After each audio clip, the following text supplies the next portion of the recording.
Good evening. My name is Davion Fleming, Director of Admissions. Welcome to our flexible tuition workshop. We're really excited to have this event with you all tonight.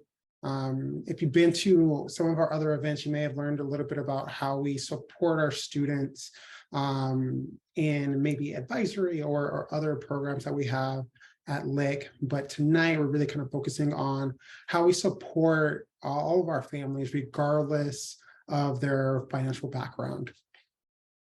So I'm going to go ahead and share my screen.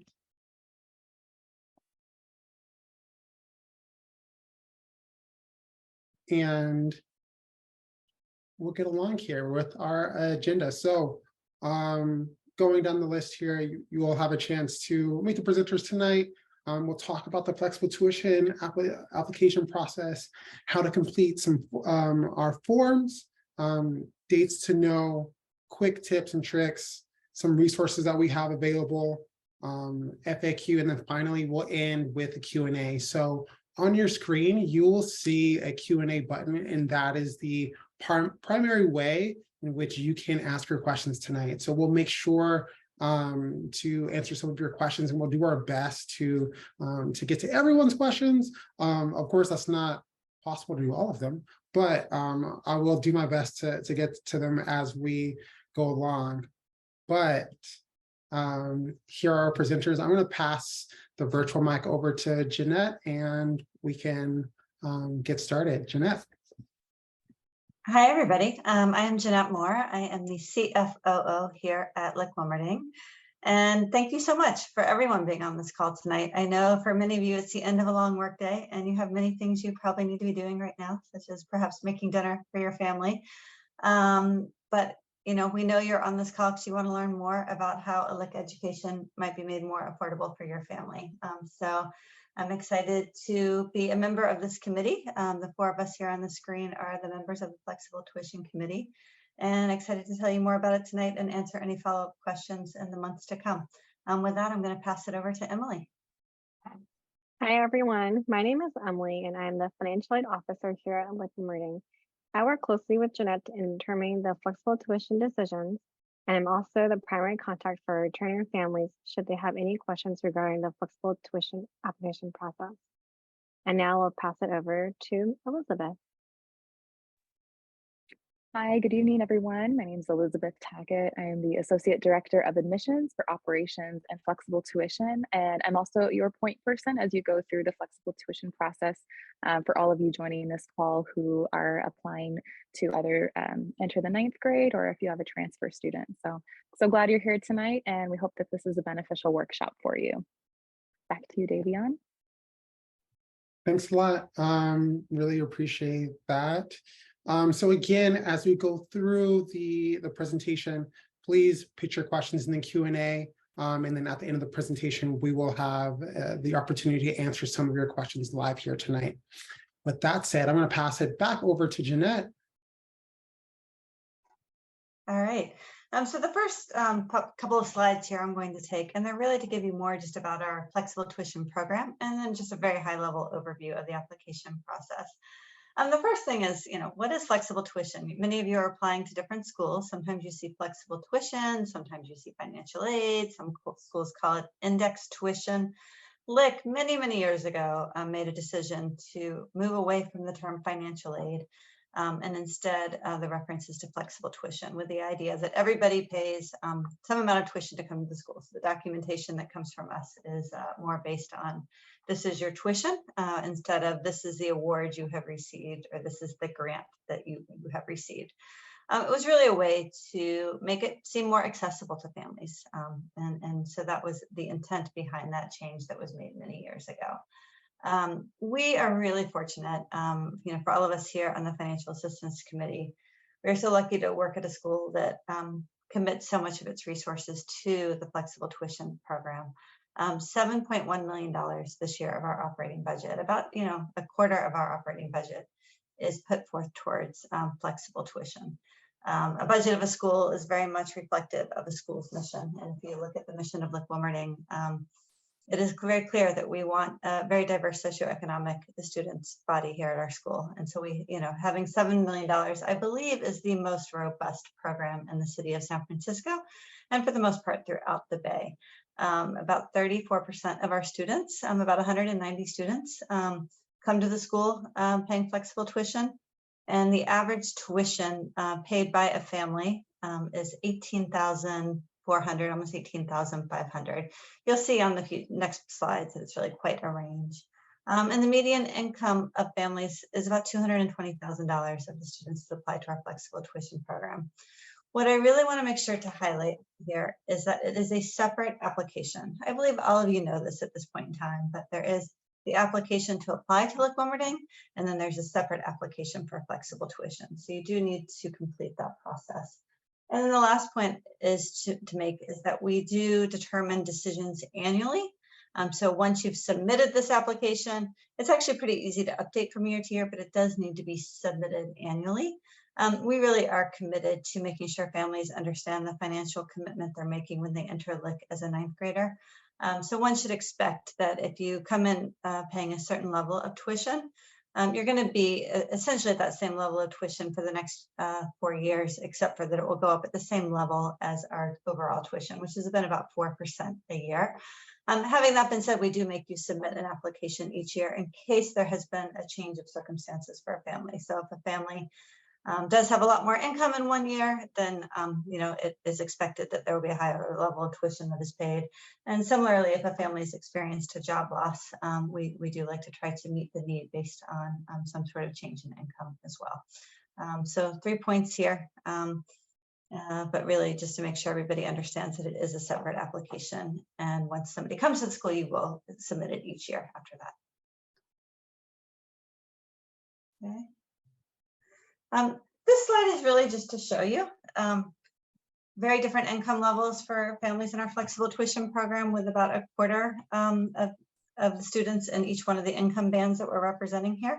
So, and if you look on the far right column, you'll see the average flexible tuition that a family pays is certainly lower based on the income range, as you might expect. So families at 0 to 125,000.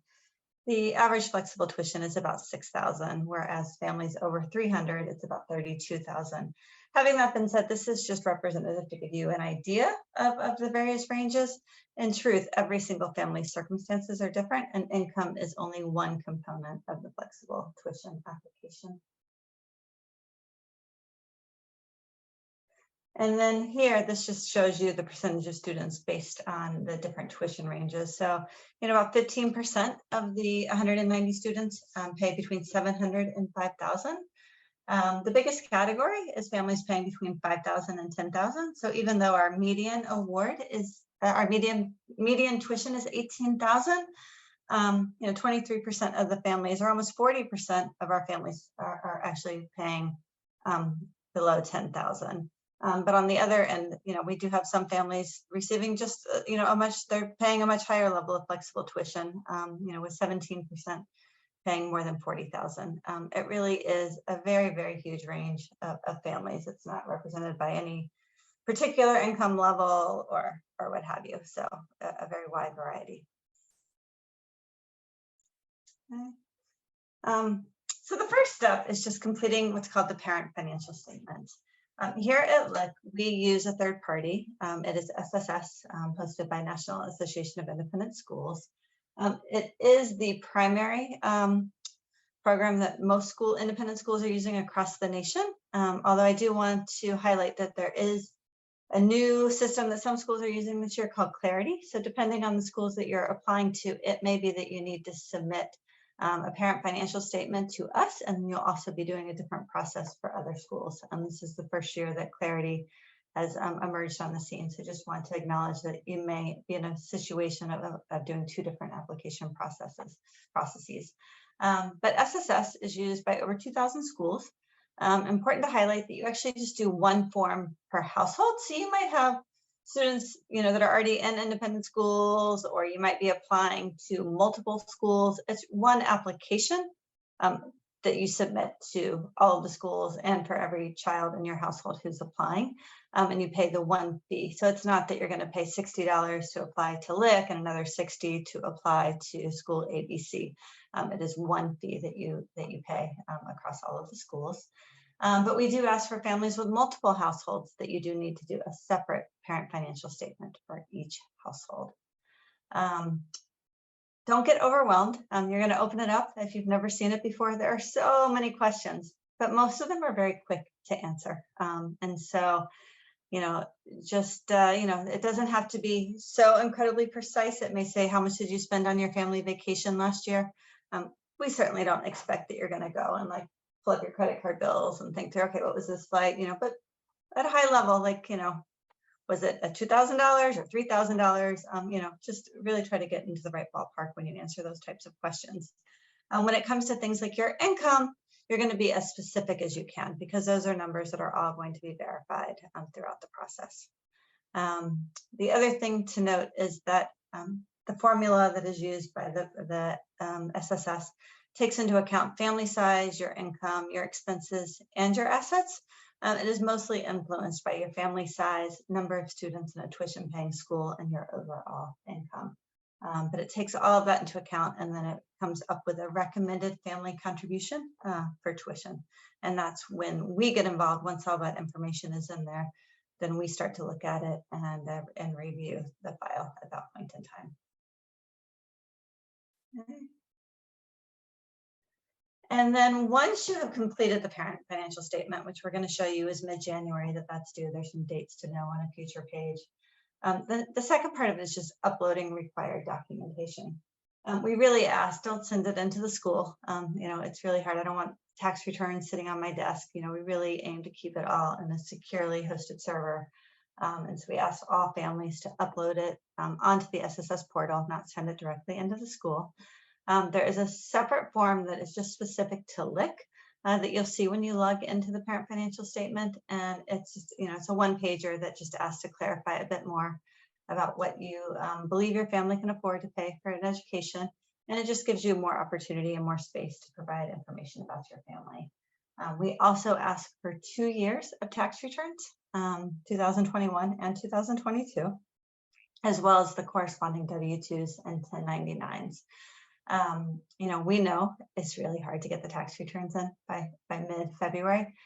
Go ahead in January and make sure you get uploaded, the 2021 tax return, which hopefully you have completed at this point in time, and the W-2s and 1099s. But we also really do need the tax return for 2022 at a little bit of a later date, but we still need it before decisions go out in March. So I think that's really it on the required documentation. Awesome. Thank you, Jeanette. Of course. Now I am going to go over completing the PFS. So a lot of you, we just talked about the parent's financial statement, and we are going to call it the PFS sort of from here on out. The first thing that you'll want to do is log on to this website. These slides will be sent to you after the event. So you can actually just click straight from this document to go into that specific website. You want to create a username and password, or if you're a returning family, you want to log into your existing account. And then our Lick-Wilmerding school code is 4630. There's a different code for every school, so do make sure you enter this code if you want to take a look, or if you are wanting to apply to our school specifically. The next thing is that you'll want to complete your parent's financial statement, PFS. But before you do that, you're going to definitely want to gather your information on your income and your assets. Make sure you choose the 23-24 academic year. And then really important is you do not need to finish the PFS in one sitting. You can click save and exit. We know a lot of you have families, maybe you have just an hour to sort of work on it. That's just fine. So make sure you just press save and exit and come back to it. The application fee for the PFS is $60. SSS may waive the fee based on your income. Unfortunately, this is out of our control, so we're not able to provide any waiver codes or anything, but we'd encourage you to reach out to them directly if that fee is a hardship for your family. Next, once you complete the PFS, you may be able to see the recommended family contribution, but please don't worry. This number doesn't take into account adjustments that Lick-Wilmerding takes into account for the cost of living in the Bay Area. So, if you're able to see that recommended family contribution, please, wait to hear from us with the official number. If you are a family with more than one student applying, say you have twins, you only need to complete one PFS. But just like Jeanette said, if you have more than one household, you will need to complete 2 PFSs. If you are one of those families with twins or multiple students, just be sure to include both students as applicants on your PFS. And then if you have questions as you're going through the process, SSS puts out this document called the Parents Financial Statement Workbook and Instruction Booklet. We have it linked on our affording page of our website and our downloads box. I'd highly encourage you to take a look and go through it. It really goes through sort of the detailed process of the documents that you might need and might answer specific questions. The booklet is linked in English on our website. And I know that they're hoping to publish their Spanish booklet as well in the next couple of weeks, which we will also publish on our website. All right, next slide. So this is a brief overview of just inside the PFS workbook. This sort of outlines the documents that you're going to need to gather. I felt that it was helpful for you to just kind of take a look. There's quite a bit of information to make sure that you have available. Things like your W-2, your schedules from your 1040 from 2021, child support paperwork if applicable, mortgage statements, bank account statements, credit card statements, info about your educational expenses, such as if you pay tuition for other children at other schools, and then info about your family expenses. Maybe it's additional medical expenses or extracurriculars or vacations. So spend some time gathering that information before you sit down to start the PFS, and it'll make the process a little bit smoother for you. Next, we're going to go over dates to know, and these are specific to our new families. If you are a returning family, please see the information that Emily Fung sent out to you and contact the business office if you have any questions. But for our new families, we just wanted to go over these dates. So the PFS is due January 19th, so you have a little over a month to complete it. That's the first step. And then the rest of the application, so the entire flexible tuition application, is due February 13th. So you'll want to include those 2 years of tax returns with the W-2s, 1099s, and any schedules. And then you'll also want to make sure you submit the LWHS supplemental information form. And that's linked on SSS. Again, if you can't find this document, it's on our affording page. And then after you get all that information, on March 16th, the admissions office will send out decisions, and that will be including your flexible tuition amount if it is applicable for your family. Those will be mailed. And then March 17th, after 4 p.m., the admissions decisions, including your flexible tuition amount, will be, sorry, this is a typo. It actually won't be emailed to you. It'll be sent, released on Ravenna.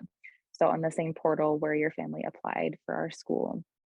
And then March 23rd by noon, so that's the following Thursday, we ask that flexible tuition enrollment agreements are returned to us with your decision. I'm now going to pass it on to Emily, who's going to give you some quick tips on how to complete the PFS. Thanks, Elizabeth.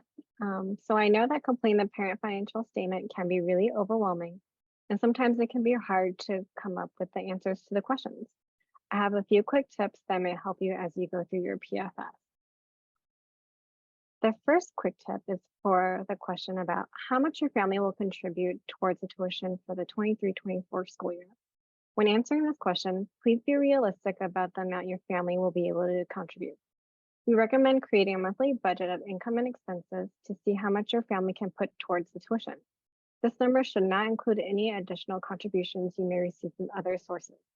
There's actually a separate question that addresses funds you may receive from friends, relatives, or other sources. And the next part of the question from SSS, they ask the estimated full cost of the tuition for the next academic school year. Since the 23-24 tuition has not been finalized, you can put down last year's tuition, which was $54,800. And then our next quick tip. While completing your PFS or supplemental form, families may feel like the questions don't truly represent their current financial situation, or maybe there's been a change in circumstances, or you just feel you want to include some additional information. Where there are two different areas where additional information can be added. One is at the end of the parent's financial statement, and the other is at the end of the supplemental form. Feel free to use this space to tell us more about your family situation, or if there's anything you feel we need to know.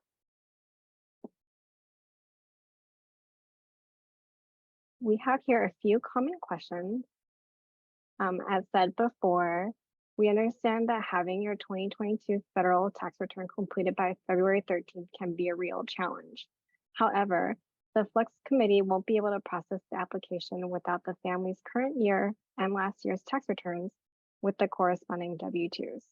If you do need an extension, please be sure to reach out to Elizabeth as soon as you can. The next question is, how does Lick handle multiple households? In a situation where there are multiple households for a student applying, each household will be required to submit their own PFS and their own tax documents. Our committee will calculate the total ability to pay using all household information, and will be up to each family to determine how the tuition should be split. If you have extenuating circumstances that need to be discussed further, please be sure to reach out to the admissions office. And for the final question, we know that applying to high schools and the flexible tuition application process can be a lot, or maybe you're not sure if your family should apply or needs to apply. So, can we wait to apply for flexible tuition until they know their child has been accepted? No. Our flexible tuition and admissions application process runs parallel to each other, and once the deadline has passed, we cannot accept any late flexible tuition applications. All the funds will have been distributed once the admissions decisions have been sent out.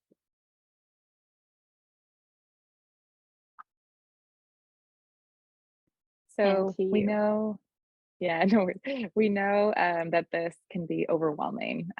So our goal is to make the process as smooth for you as possible by providing as many resources as we can. So again, the slide deck and this recording will be sent after this session is over, and these are the direct links to the PFS workbook, the tax primer, as well as the tax primer for parents and guardians who might be self-employed, and then the direct link to our supplemental form in both English and Spanish.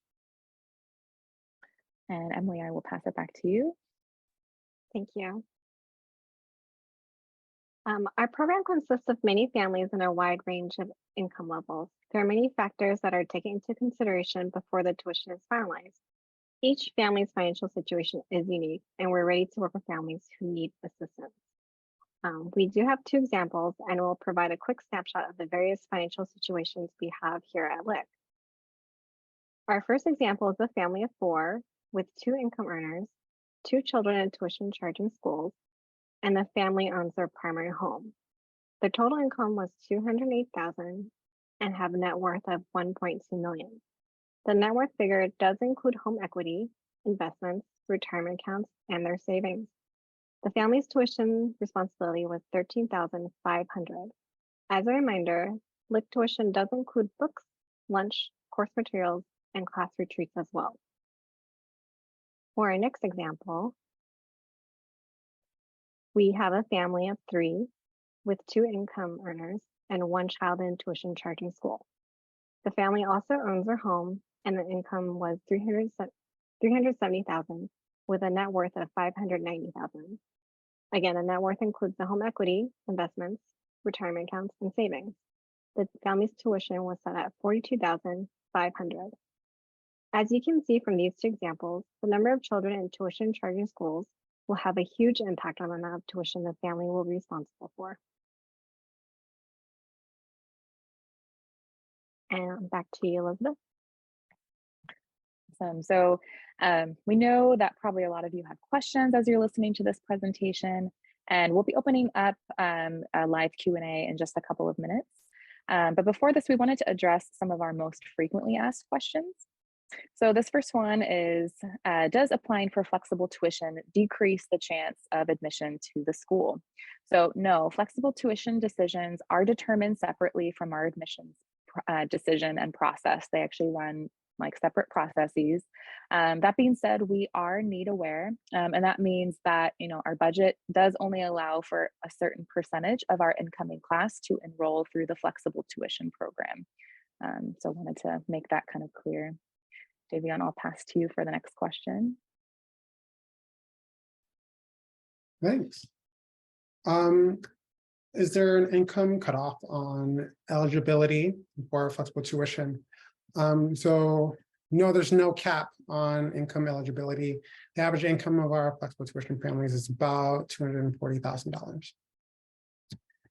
And finally, if a family does not apply or receive flexible tuition one year, can they apply the following year? The answer to that is yes. Any family is welcome to reapply or apply to the flexible tuition program. However, the school is seldom able to accept families into the program after the 9th grade. Only a significant change in income or family situation year over year typically qualifies. All right, so those are the most frequently asked questions that we have to share with you tonight, but I'll pass it back to Jeanette to share a little bit more, or just kind of reiterate some of the more important points that we went over in the presentation. Hi, thank you, Davion. I really think we hit on the very high level points, and I hope that from this, that you have 4 people here who are willing and able to help answer questions as you go through this. Elizabeth is the primary contact for new families into the school, but we are all here and can certainly help answer questions. I think the main thing, Emily had said this, but I can't emphasize it enough. Make sure to put in the application.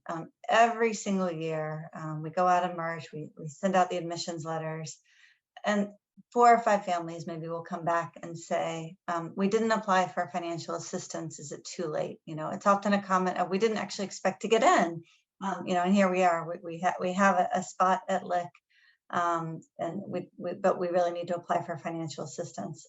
And unfortunately, at that point in time, it is too late. So we end up having to deliver a very difficult message and have some very disappointed families. So even if you're not sure if you would qualify, please just spend the time and put in the application, and that's going to provide the best opportunity for your family with our specific program. So that's the number one thing. And then secondly is just to really spend some time thinking about what is a realistic amount that your family can afford to pay for Lick. Because the second thing that sometimes happens is, families write into the application, we can expect to pay, let's say $10,000 for Lick. And we're actually able to meet that need. And we go out and we provide, a letter that says your tuition is $10,000. And then, they come forward and say, actually, I think that's too much. We thought we needed to put that level or something. And at that point in time, these are, we don't really have a lot of ability to make those types of changes come March. So please spend time at the front end really thinking through what a realistic amount is for your family. And we do our best.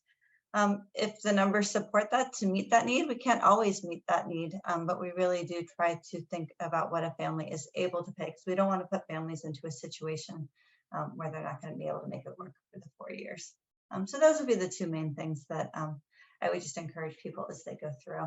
But I hope with that, I know it can be a lot to ask questions, and when there's 175 people on a webinar, but we are here and we are happy to answer any questions that come in right now. And if not, we can follow up later. Thanks, everybody. Thanks a lot, Jeanette. Let's see here. I'm getting a handful of questions just asking about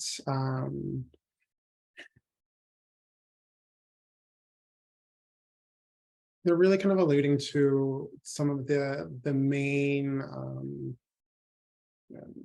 things that are considered when we are giving out, I guess, flexible tuition awards. And so can you just roughly go through the the main things that are going to impact a decision or how much families will pay? Sure.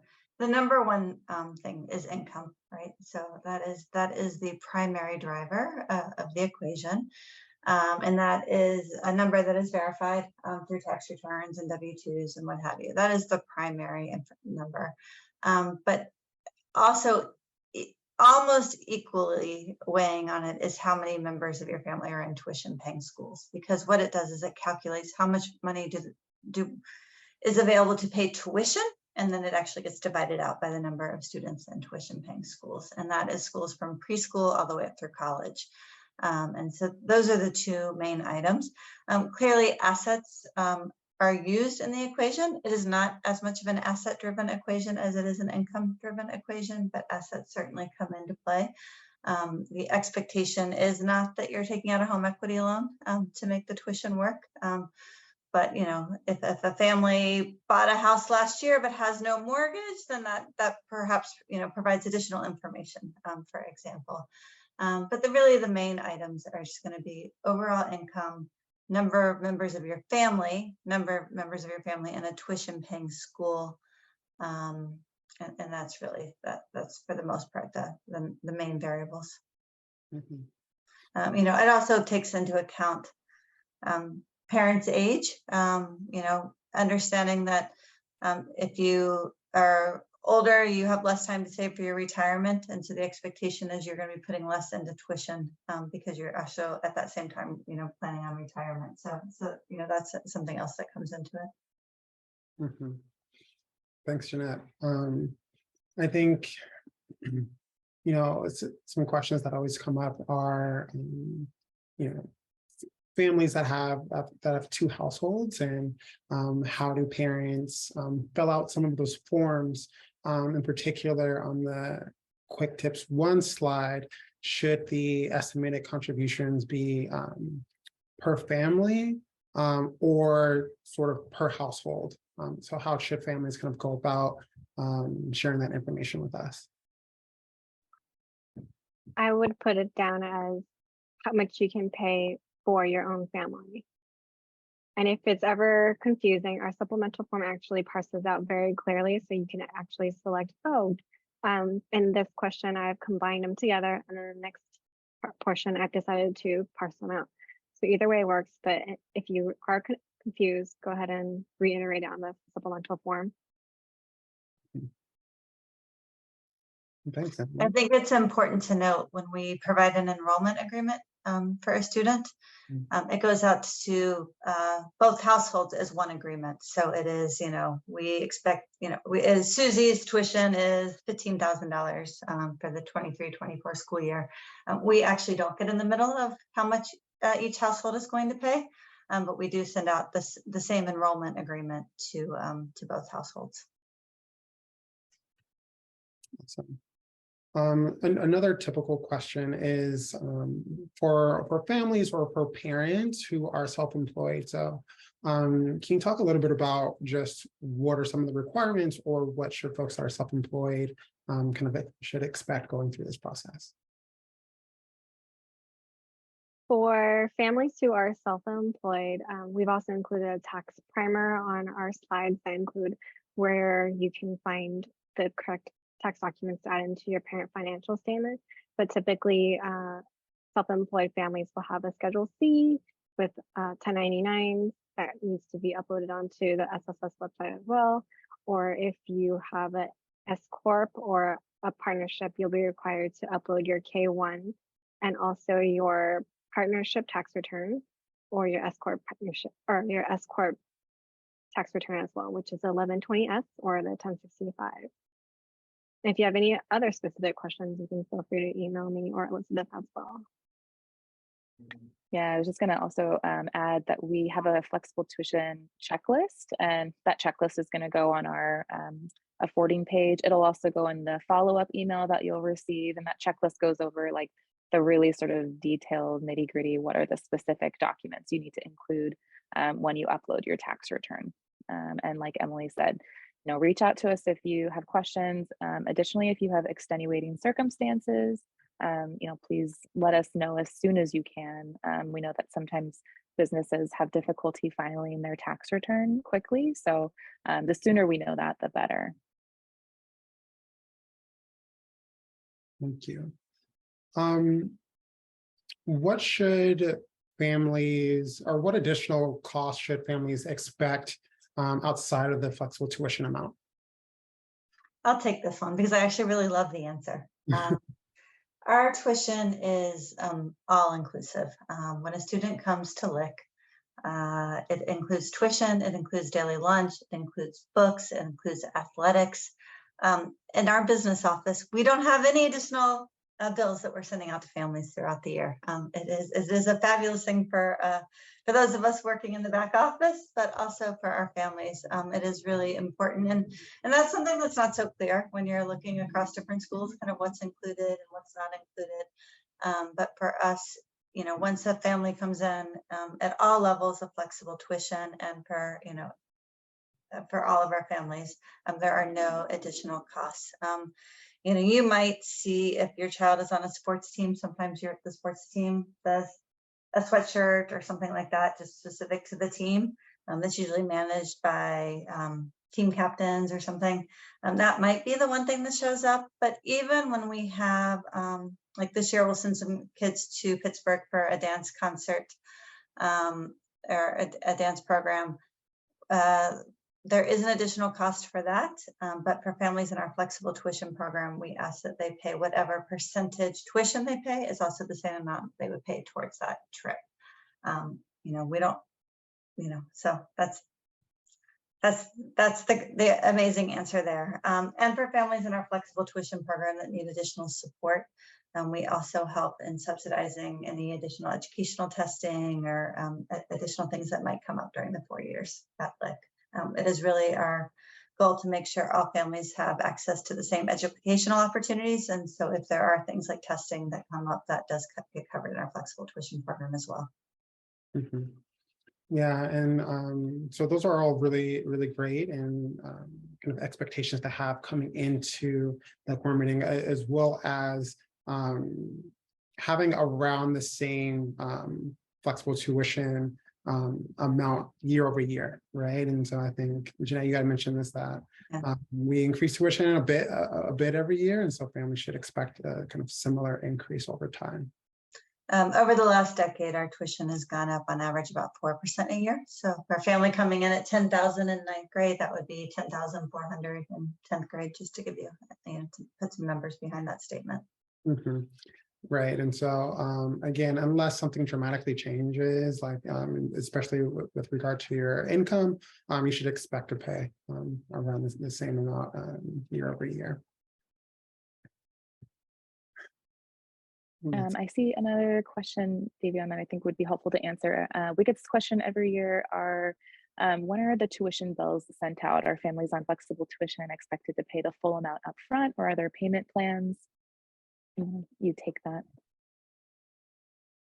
I can answer that. We do have several different payment plans that our families can pick from. We have the full payment plan, which is due in May. We have the 3 payment plan, which is May, August, and December.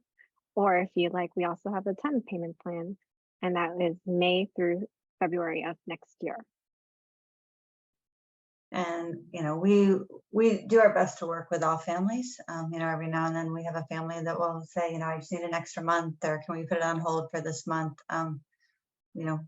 We don't want that to be the barrier for somebody to come into the school. So we do work with families to the best of our ability to make that work.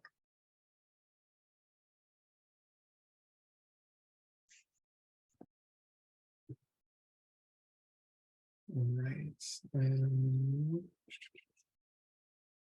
Going through some of the questions and trying to consolidate.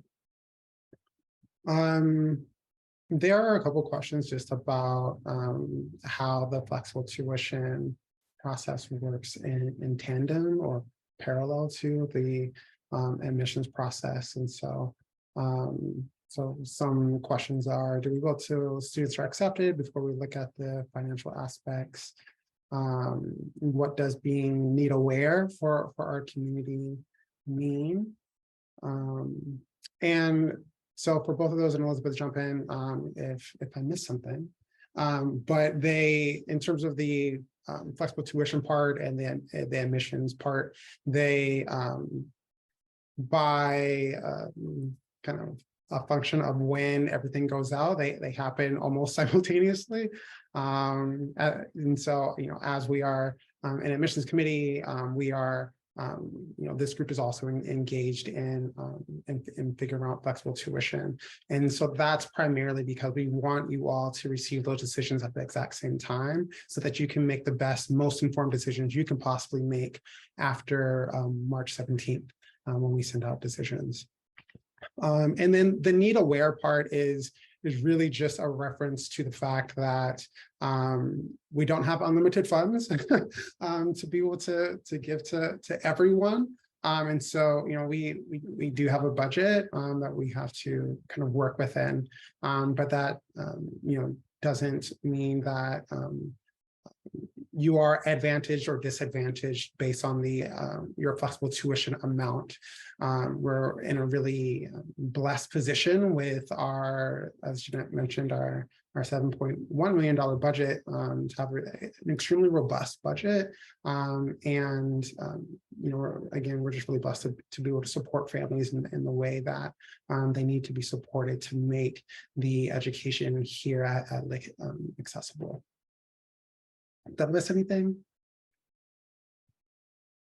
No, I think you covered that. I think, our first job as people on the admissions team is to make sure that the school is the right match for your student. That's what we're looking for first. And then, our flexible tuition committee, is, like Davion said, is running parallel to the process. So yeah, if you're curious if it's, if I apply for flexible tuition, is it gonna, decrease my chance of getting into the school? We just really want to reiterate, like, no, and we encourage you to apply rather than, apply for the school and then need flexible tuition after the fact. We really, we want to be able to help families.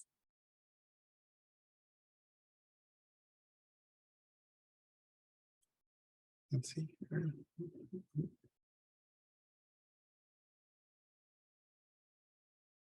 Sorry, like some of these questions we're answering.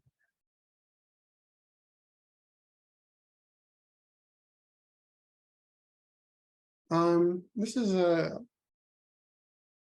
pretty good question, I think.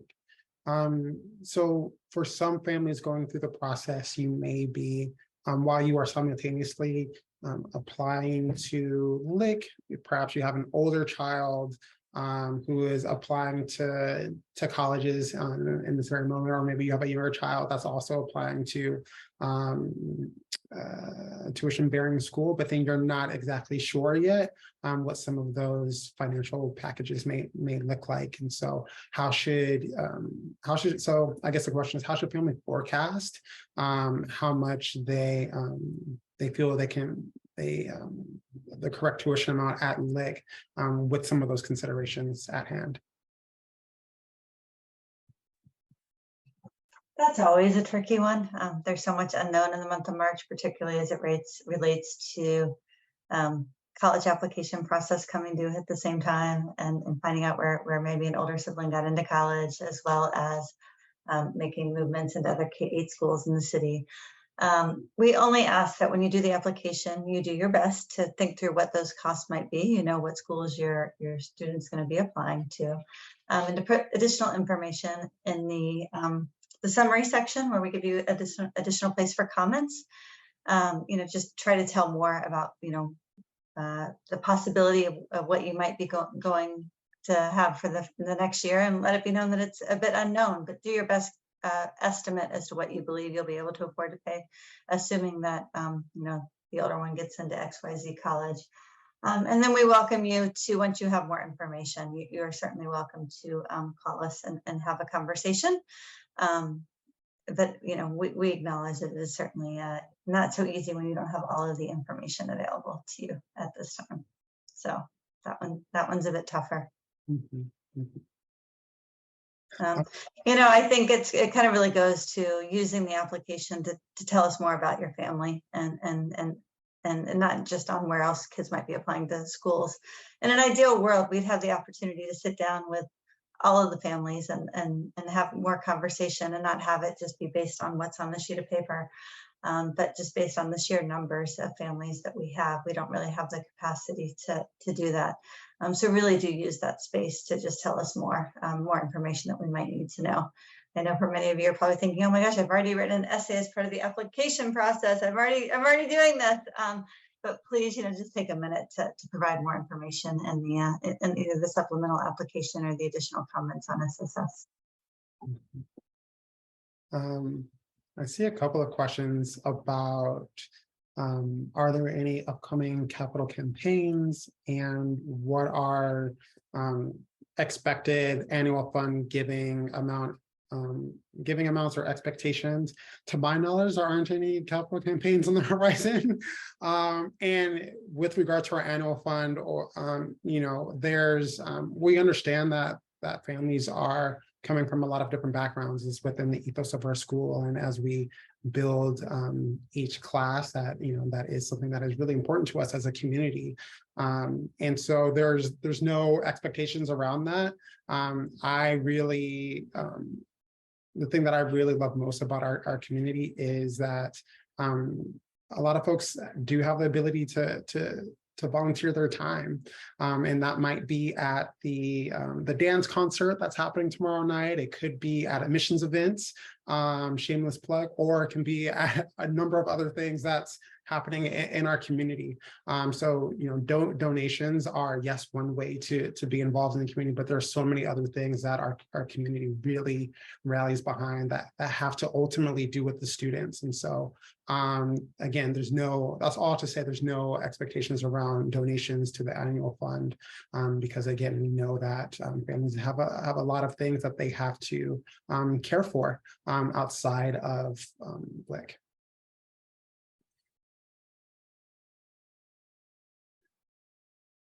I'm trying to look here. I'm answering a good amount of things. I see. Oh, I see another question that we often get from families, which sort of talks about, and I've seen a couple of these, talks about what do I do if my child's other parent is not wanting to fill out the application, or is having questions about it or things like that. In those circumstances, we really encourage you to reach out to us, and for new families, please reach out to me, and we can talk about your specific situation, and feel free to email me directly. But I find that families often feel very lonely in that process, and we're here to support you and work out what's going to make the most sense for your family. So please do reach out.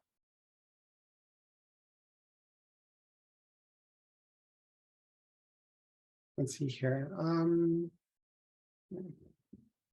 Final question, I think. Can you give a little guidance just on should families put what they're hoping they're able to afford to pay, or what they truly think they can pay? Yeah. I think it's always best to put what you truly think that you can pay. And that's really the key message that I think all of us would provide. We look at about 250 applications a year. Although every single family is different, we have a good sense across the sample size and the volume that we're looking at. And so really just thinking about what's going to work for your family. If we have clarifying questions, we're going to reach out and ask them, but please do that's probably the most important number as you think through this application, is really thinking through what is the number that your family can pay, knowing that, it is also a commitment to pay for the education, for your child's education. We do our best to meet a family's need, as long as the numbers represent that, and as long as our budget also is able to do so. Anything else to add from the rest of the committee on that one? No, I don't think so. You know, the only thing that I would add actually, Jeanette, is that there are a lot of really great aspects of our school. But one of the ones that I personally am most proud of is our flexible tuition program. Because I believe that the four of us there, as well as the school, has a really big, has a lot of devotion to this program, and we run it with a lot of integrity, and that's really important to this group, and it's really important to our community to ensure that families are receiving the support that they need, that the Lick-Wilmerding education isn't a huge barrier or huge hurdle to anyone, regardless of their background. Part of our mission is that we serve students and by extension families from all walks of life, and we take that really seriously within this group, within our entire community. And so that's why it's so important, as Jeanette said, to let us know what you think we can pay and what you truly think you can pay, so that we can serve as many families as we possibly can, and make this education that I believe that you all think is special. I think is really special to anyone and everyone, right? So I think that we can leave it there for now. If you have more questions, I'm sure that most of you do, that are particular to your family, in your situation, please reach out to us. We're happy to have that conversation, to start that dialogue with you as you go through the admissions process. But in the meantime, the end of the year is coming up. I hope that you get to spend a lovely time with your family, with your loved ones going into the new year. We're really looking forward to learning more about your child and your family through the admissions process. So yeah, have a great new year, have a great holiday, and looking forward to speaking to you soon. Thanks a lot.